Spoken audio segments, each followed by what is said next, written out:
కానీ పెట్టుకునేది నుదుటి పైన. విలువ ముఖ్యము కాదు, ఎక్కడ పెట్టుకుంటామనేదే ముఖ్యము. ఉప్పులాగా కటువుగా మాట్లాడేవాడు నిజమైన మిత్రుడు. చక్కెరలాగా మాట్లాడి మోసగించేవాడు నీచుడు. ఉప్పులో పురుగులు పడ్డ దాఖలాలే లేవు, తీపిలో పురుగులు పడని రోజే లేదు. ఏడుస్తూ ఈ లోకానికి అడుగెడతావు, ఏడుపుస్తూ లోకాన్ని వదిలి వెళ్ళిపోతావు. రమ్మన్న సమర్గంలోకి ఎవ్వరూ రారు, వద్దన్న చెడు మార్గాన్ని ఎంచుకుంటారు. పాలు అమ్మేవాడు ఇల్లు తిరగాలి, సారాయి అమ్మేవాడి దగ్గరికే అందరూ వెళ్తారు. పాలల్లో నీళ్లు కలిపినావా అని అడుగుతారు, ఖరీదైన సారాయిలో నీళ్లు కలుపుకొని తాకరు.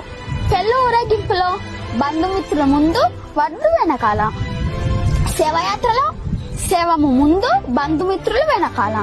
శవాన్ని ముట్టినందుకు స్నానం చేస్తారు, మూగజీవులను చంపి పూజిస్తారు.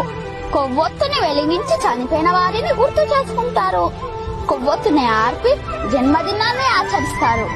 హే మానవ, పుట్టినప్పుడు జాతకము, మధ్యలో నాటకము, చావగానే సూతకము, అయినా గది జనుల మధ్య కౌతకము. కష్టం వస్తే భగవంతుణ్ణి కొలుస్తారు, ఆయనకు రాబోయే కష్టాన్ని ఆపడు. నిత్యం స్మరిస్తే కొండంత కష్టాన్ని గోరంత చేసి సులువుగా దాటి శక్తి నీకిస్తాడు.